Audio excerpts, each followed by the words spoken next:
जय हिंद दोस्तों, स्वागत है आप सभी का एक बार फिर से हमारे YouTube चैनल दी कॉपी पेन में। तो आज का टॉपिक है सल्तनत काल। हम लोग मध्यकालीन भारतीय इतिहास की बात कर रहे हैं। तो इसी क्रम में आज का जो वीडियो है, आज का टॉपिक है वो सल्तनत काल से रिलेटेड है। आप सबको पता है कि दिल्ली सल्तनत में ऐसे 5 वंश हैं जिनके बारे में हम लोग पढ़ते हैं। तो उसी क्रम में आज जो सबसे पहले है वो है गुलाम वंश। ठीक, और एक एक करके इनका क्रम भी आप याद रखिएगा। तो पहला कौन सा है? गुलाम वंश। तो चलिए गुलाम वंश के बारे में हम लोग पढ़ते हैं। तो जैसे ही नाम से स्पष्ट है गुलाम वंश, तो इसमें जितने भी शासक हुए हैं वो किसी न किसी के गुलाम थे, ऐसा आपको अभी पढ़ने को मिलेगा। तो एक एक पॉइंट पे बात करते हैं, पढ़ते हैं और वीडियो अंत तक आप लोग देखिए। तो चलिए पहले पॉइंट की बात कर लेते हैं। तो सबसे पहले तो स्थापना की बात आती है कि गुलाम वंश की जो स्थापना है वो किसने की थी। तो गुलाम वंश की स्थापना है 1206 ईस्वी में कुतुबुद्दीन ऐबक ने की थी। किसने की थी? कुतुबुद्दीन ऐबक ने की थी। अब देखिए गुलाम वंश का नाम, मतलब जो नाम इस वंश का गुलाम वंश पड़ा इसीलिए पड़ा क्योंकि इसमें जो शासक हुए किसी न किसी के गुलाम थे। तो कुतुबुद्दीन ऐबक ने की थी इस वंश की स्थापना 1206 ईस्वी में, और वह गौरी का गुलाम था। ठीक, मोहम्मद गौरी था, वो इसी का गुलाम था। अब यहाँ पे नोट में एक पॉइंट लिखा है कि गुलामों को फ़ारसी में बंदगा कहा जाता है तथा इन्हें सैनिक सेवा के लिए खरीदा जाता था। क्यों खरीदते थे? सैनिक सेवा के लिए खरीदा जाता था। इसके बाद कुतुबुद्दीन ऐबक ने अपना जो राज्याभिषेक है वो 24 जून 1206 को किया था, और कुतुबुद्दीन ऐबक ने अपने राजधानी लाहौर में बनाई थी।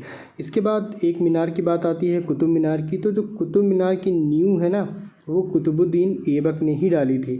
ठीक, इसके बाद दिल्ली का कुव्वत उल इस्लाम मस्जिद और अजमेर का 2.5 दिन का झोपड़ा। ठीक, 2.5 दिन का झोपड़ा और कुव्वत उल इस्लाम जो मस्जिद है, इसका निर्माण किसने कराया था? ऐबक ने कराया था। तो ये इनके निर्माण भी आपको ध्यान में रखने हैं। और कुतुबुद्दीन ऐबक को लाख बख्श भी कहा जाता है। लाख बख्श का मतलब होता है लाखों का दान देने वाला। अब यहाँ पे एक छोटी से बॉक्स में एक मंगोल करके कुछ लिखा है, तो जानते हैं मंगोल है क्या? तो मंगोल जो है वो चीन के उत्तर में गोबी के रेगिस्तान के निवासी थे। वह एक घूमने फिरने वाली अर्ध सभ्य जाति थी तथा उनका मुख्य पेशा घोड़ों और अन्य पशुओं का पालन करना था। वे बहुत गंदे रहते थे तथा सभी प्रकार का मांस खाते थे। ठीक, और उनमें स्त्री विषयक नैतिकता का सर्वथा क्या था? अभाव था। यद्यपि माँ का सम्मान करते थे। वे विभिन्न कबीलों में बटे थे। उन्हीं कबीलों में से एक में 1167 में तेमुचिन उर्फ चंगेज खां का जन्म हुआ, जिसे महान मतलब चंगेज द ग्रेट और श्रापित दोनों पुकारा गया, और इसका पिता येसुगाई बहादुर था। तो ये तो मंगोलों के बारे में कुछ बातें थी। तो वापस से हम कुतुबुद्दीन ऐबक पर आते हैं, गुलाम वंश पे आते हैं। तो निर्माण हो गया इसका, और लाख बख्श भी इसको कहा जाता है। अब हम नोट देखेंगे। नोट कोई मतलब पैसा नहीं है, एक पॉइंट है, उसको आपको पढ़ना रहता है, तो इम्पॉर्टेंट है, पढ़ लीजिए आराम से। तो कुतुबुद्दीन के समय में कुतुब मीनार की केवल पहली मंजिल बन सकी। ठीक, और इल्तुतमिश ने इसे 225 फीट ऊंची 4 मंजिल का बना दिया। और फिरोज़ तुगलक के समय बिजली गिर गई, जिसके कारण क्या हुआ कि इसकी जो चौथी मंजिल थी वो नष्ट हो गई, जिसके कारण फिरोज़ ने इसमें 2 छोटी मंजिलें बनवा दी, जिससे इसमें 5 मंजिल हो गई, और इसकी ऊंचाई 9 फीट बढ़कर 234 फीट हो गई। तो कुतुब मीनार में देखिए इसके निर्माण में 3 शासकों का योगदान है, वो आप इस पॉइंट से पढ़ सकते हैं। इसके बाद प्राचीन नालंदा विश्वविद्यालय को ध्वस्त करने वाला ऐबक का सहायक सेनापति बख्तियार खिलजी था। और मृत्यु की बात करें तो ऐबक की जो मृत्यु है वो 1210 में चौगान खेलते समय घोड़े से गिरकर हो गई, और इसे लाहौर में दफना दिया गया। ठीक, देखिए इसकी मृत्यु कैसे हुई? घोड़े से गिरकर हुई। और कौन सा गेम खेल रहा था? चौगान खेल रहा था। ठीक, और अब हम इसके फिर उत्तराधिकारी की बात करें तो ऐबक का उत्तराधिकारी आराम शाह हुआ, जिसने 8 महीनों तक शासन किया। इसके बाद क्या होता है भाई? आराम शाह की हत्या कर देता है। कौन? इल्तुतमिश। तो आराम शाह की हत्या करके इसको एकदम आराम करवा देता है।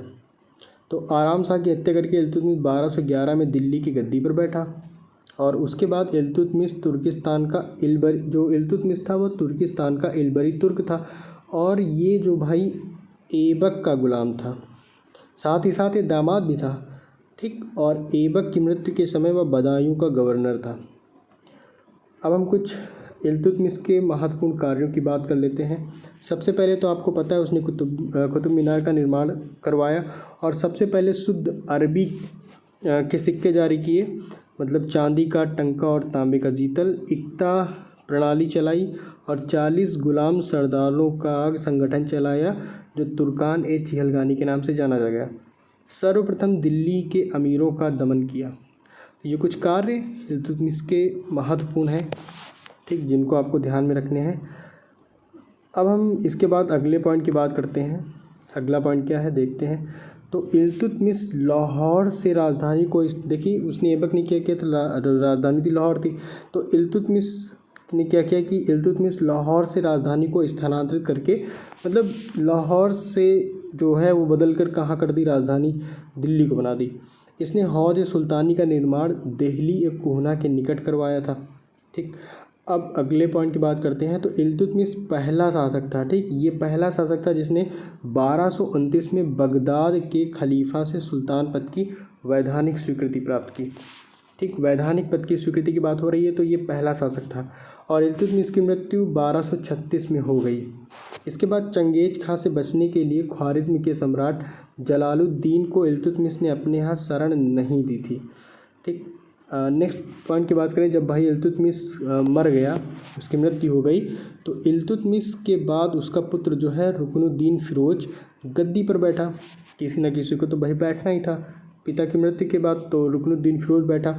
अब ये क्या था भाई, एक अयोग्य शासक था, तो इसके अल्पकालीन शासन पर उसकी माँ शाह तुर्कान छाई रही, ठीक। और शाह तुर्कान के अवांछित प्रभाव से परेशान होकर तुर्की अमीरों ने रुकनुद्दीन को हटाकर रजिया को यही रजिया सुल्तान वही है, तो रजिया को सिंहासन पर आसीन किया।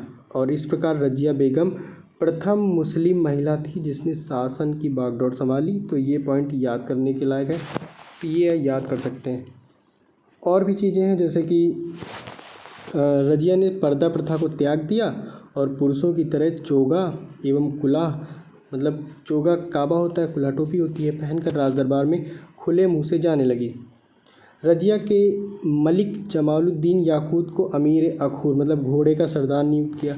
गैर तुर्कों को सामंत बनाने के रजिया के प्रयासों से तुर्की अमीर विरुद्ध हो गए और उसे बंदी बनाकर दिल्ली की गद्दी पर मुइजुद्दीन बहराम शाह को बैठा दिया, ठीक। अब रजिया की शादी जो है वो अल्तूनिया के साथ हुई थी। किसके साथ हुई थी?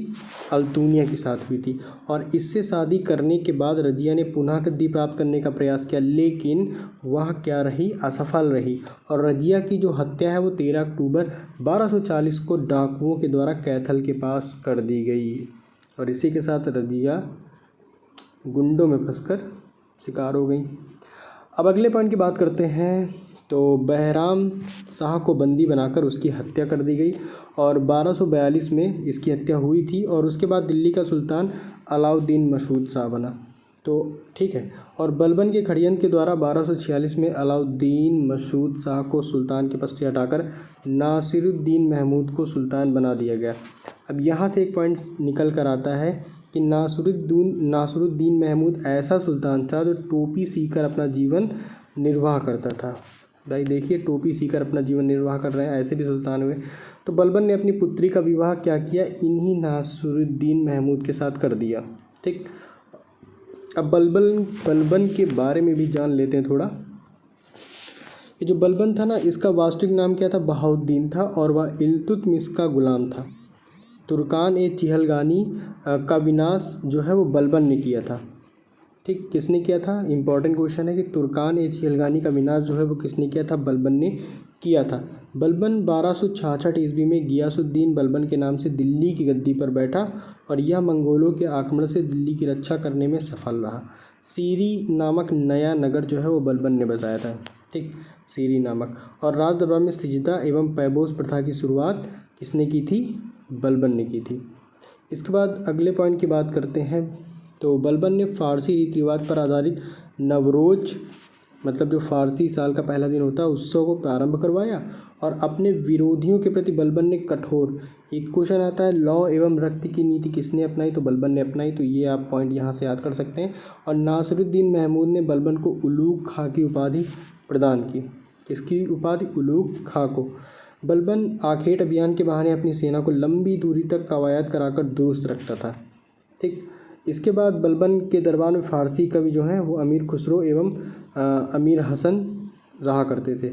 और गुलाम वंश का अंतिम शासक जो हुआ शमसुद्दीन कैमुर्स था।